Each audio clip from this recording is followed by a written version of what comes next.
Shalom bagi kita semuanya. Perkenalkan, nama saya Bella Putri Tipani Buru Tampu Bolon.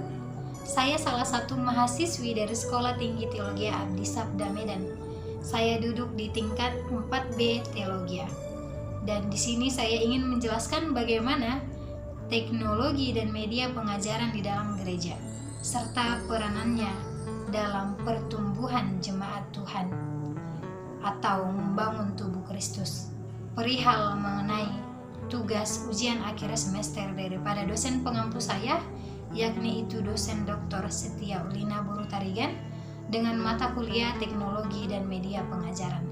Nah, perihal tersebut saya akan menjelaskan bagaimana teknologi dan media pengajaran di dalam gereja. Kita ketahui bahwa teknologi ini adalah suatu cara ataupun sistem yang terjadi dalam melakukan sesuatu ke arah yang lebih baik. Dan jika di dalam gereja, teknologi itu dilakukan dalam rangka membangun jemaat Tuhan, mendewasakan iman jemaat, dan juga dalam rangka membangun serta mengatur organisasi ataupun komunitas iman yang terdapat di dalam gereja. Sehingga teknologi mempunyai peranan yang sangat penting dalam rangka berpikir menyeluruh untuk menata dan mengembangkan serta memajukan jemaat gereja. Kita ketahui bahwa gereja itu adalah kumpulan persekutuan orang-orang yang dipilih oleh Allah untuk percaya kepada Allah. Gereja adalah persekutuan orang-orang yang percaya akan Yesus Kristus. Maka daripada itu, gereja itu dan setiap orang yang ada dalam gereja harus memperoleh pendidikan dalam hal mengenai karya-karya Allah, dimulai daripada penciptaan hingga pada penebusannya, hingga pada keselamatannya yang kekal. Dan gereja harus mampu mengajarkan bagaimana kasih itu yang sesungguhnya di dalam kehidupan. Dan di sini saya langsung saja menjelaskan apa itu media. Secara etimologi, kata media ini berasal dari bahasa Latin dan merupakan bentuk jamak dari kata medium, yang secara harafiah berarti pengantar ataupun pengantara. Dengan demikian, media merupakan wahana penyalur informasi, pesan. Maka jika dikaitkan dalam gereja, media itu dalam gereja adalah suatu alat, suatu media untuk menyampaikan pemberitaan firman Tuhan, untuk menyampaikan karya-karya itu hingga pada keselamatan yang kekal itu. Jadi, media di dalam gereja itu adalah suatu media, suatu alat, suatu fasilitas-fasilitas yang digunakan gereja. Dan untuk itu, langsung saja saya menjelaskan bagaimana teknologi dan media pengajaran ini. Teknologi dan media pengajaran ini berisi tentang bagaimana rencana-rencana, bagaimana strategi yang dilakukan oleh gereja, atau yang berisi tentang tata-tata gereja yang disusun agar gereja itu dapat berkembang dari masa ke masa. Artinya di situ gereja selalu berusaha untuk mengembangkan gereja tersebut agar jemaat tidak kehilangan identitas dirinya. Teknologi dan media pengajaran tersebut tentu telah diatur, dimulai dari pemimpin yang tertinggi hingga pada pemimpin yang terendah, dimulai dari organisasi yang tertinggi hingga pada organisasi yang terendah. Artinya di situ struktur organisasi yang tertinggi hingga terendah. Jadi, seperti dalam hal gereja tempat CP1 saya, yakni itu Gereja Huria Kristen Indonesia ataupun HKI, bahwa teknologi dan media pengajaran di dalam gereja HKI itu disusun melalui tata gereja HKI yang telah diatur oleh pemimpin pusat HKI itu sendiri. Maka dengan adanya tata gereja itu, maka gereja dapat berjalan dengan baik.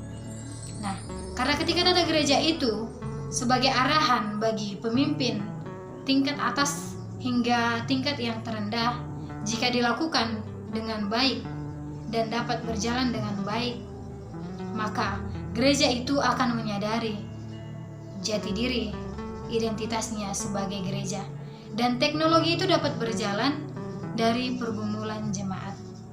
Artinya, ketika gereja mampu menyadari setiap pergumulan-pergumulan dari jemaat gereja itu sendiri, maka tentu gereja dapat membawa jemaat itu.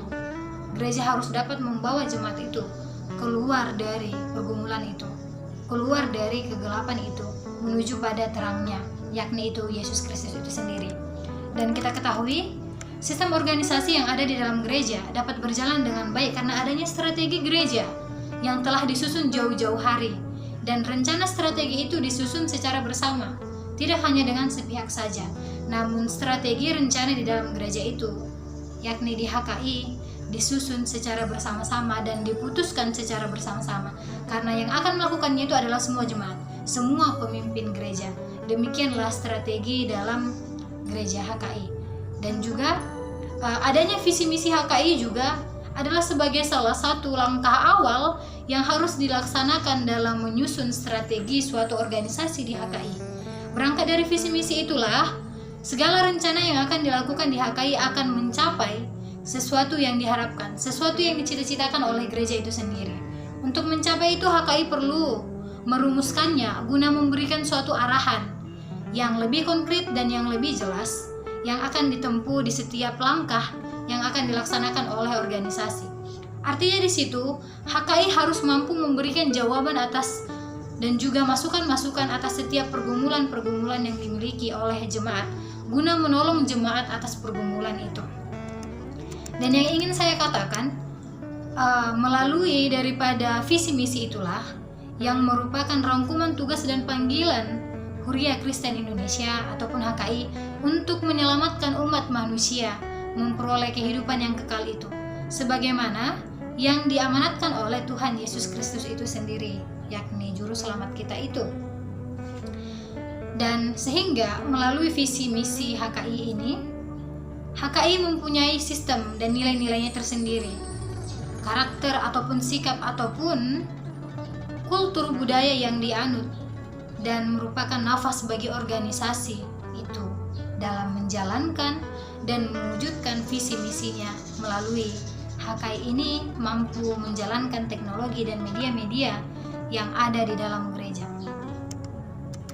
Dan tentunya di dalam itu gereja harus selalu berusaha memikirkan ide kreatif, membuat berbagai strategi, cara, ataupun sistem untuk melayani jemaat dengan berbagai-bagai media yang ada di dalam gereja itu sendiri. Dan gereja harus mampu merangkul seluruh jemaat, dimulai dari anak-anak hingga pada tahap lansia. Dan kita ketahui cara ataupun media harus dilakukan dengan sekreatif mungkin. Seperti yang secara nyatanya yang saya lihat di dalam gereja, bahwa gereja memiliki sistem ataupun cara untuk menumbuhkan iman jemaat itu dengan cara berkhotbah. Nah, berkhotbah, dalam hal berkhotbah, pemberitaan firman Tuhan itu, media yang diberikan gereja adalah, media yang paling utama diberikan gereja adalah Alkitab. Alkitab yang berisi mengenai firman Tuhan, kebenaran Tuhan. Nah, Alkitab adalah media yang diberikan gereja kepada jemaat untuk mengajarkan mengenai karya-karya Allah hingga pada keselamatan yang kekal itu. Nah, dan juga yang ingin saya sampaikan dalam hal keadaan pandemi COVID-19 ini, cara ataupun sistem yang diberikan oleh gereja di beberapa gereja itu tidak lupa juga melakukan ataupun membuat, bahkan memberikan ide kreatif melalui media-media sosial seperti itu WhatsApp, Facebook, dan YouTube. Beberapa media sosial sudah diterapkan, sudah dijadikan media oleh gereja dalam hal membangun iman jemaat, di mana karena adanya pandemi COVID-19 ini, banyak gereja yang harus ditutup berdasarkan peraturan daripada pemerintah. Nah, untuk menanggulangi ini, gereja selalu memiliki strategi, selalu mencari cara untuk bagaimana jemaat itu tidak berhenti untuk memuji Tuhan. Maka untuk itu gereja membuat, misalnya gereja HKI telah membuat renungan-renungan pada setiap harinya untuk disebarkan melalui media-media sosial, baik itu WhatsApp, baik itu Facebook, YouTube, dan lain sebagainya. Bahkan di beberapa gereja saya sudah melihat bagaimana gereja mempunyai strategi untuk memberitakan kebenaran firman Tuhan itu, di mana telah dilakukan dengan live streaming, dengan media sosial, Facebook ataupun YouTube itu sendiri.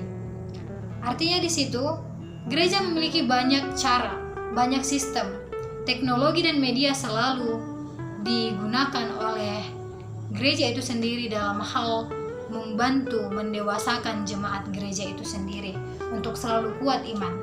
Dan yang ingin saya katakan, media visual yang diterapkan, yang dilakukan, yang disediakan oleh gereja untuk membangun iman jemaat, baik itu kepada anak-anak misalnya, kepada anak-anak sekolah minggu, media yang diberikan oleh gereja, yang pertama itu Alkitab, dan yang kedua itu sosial media di masa pandemi, di mana gereja mampu membuat video panggung boneka. Ini adalah suatu ide kreatif yang diberikan oleh gereja untuk memperkenalkan karya-karya Allah kepada anak-anak sekolah minggu, khususnya pada masa pandemi COVID-19, dan juga kepada para pemuda-pemudi yang ingin naik CD. Gereja telah menyediakan buku-buku katekisasi, buku-buku bina pemuda-pemudi, dan kepada anak sekolah minggu juga gereja sudah menyediakan buku-buku bina anak, dan begitu juga kepada kaum-kaum dewasa dan lansia, buku-buku mengenai pelayanan untuk itu sudah disediakan oleh gereja.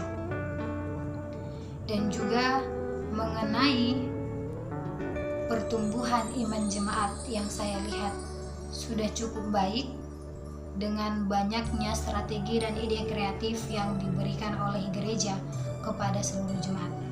Dan yang terakhir yang ingin saya katakan, jika saya menjadi seorang pelayan Tuhan nantinya, upaya yang akan saya lakukan, strategi yang akan saya berikan, cara yang akan saya berikan ke dalam melakukan pelayanan di dalam gereja, di dalam melakukan untuk tujuan memperkuat iman jemaat, mendewasakan jemaat, saya akan melakukan pada jemaat untuk menumbuhkan iman jemaat itu adalah dengan mengikut sertakan jemaat itu sendiri melakukan pelayanan di gereja. Misalnya pemuda ikut sebagai song leader, ataupun pemuda ikut juga sebagai pembaca Alkitab dalam melakukan pendalaman Alkitab. Mereka juga bisa melakukan menafsir dan lain sebagainya. Artinya seluruh jemaat itu akan ikut serta melakukan pelayanan secara bergantian di dalam gereja, agar jemaat juga mampu memberitakan Injil di tengah-tengah kehidupannya bagi semua orang. Karena setiap orang yang percaya kepada Tuhan harus dapat sebagai pemberita kebenaran firman itu. Dan saya juga akan berupaya untuk menolong jemaat atas setiap pergumulan-pergumulan, dan akan mencoba memberikan solusi atas pergumulan yang dialami oleh jemaat. Artinya ketika seseorang pelayan Tuhan, jika saya menjadi seorang pelayan Tuhan, saya akan berusaha bersikap sekreatif mungkin, menuangkan ide-ide kreatif dalam hal melayani di jemaat. Jika ekonomi dari jemaat itu rendah, maka saya akan mencoba mencari solusi bagaimana perekonomian itu berubah dan menjadi lebih baik lagi. Mungkin demikian tanggapan mengenai saya. Pada intinya, teknologi dan media pengajaran itu adalah hal yang sangat penting di dalam pertumbuhan iman jemaat. Demikian penjelasan dari saya. Jika ada kekurangan ataupun kesalahan kata dari saya sendiri, saya mohon maaf. Dan akhir kata saya ucapkan terima kasih. Shalom, Tuhan Yesus memberkati.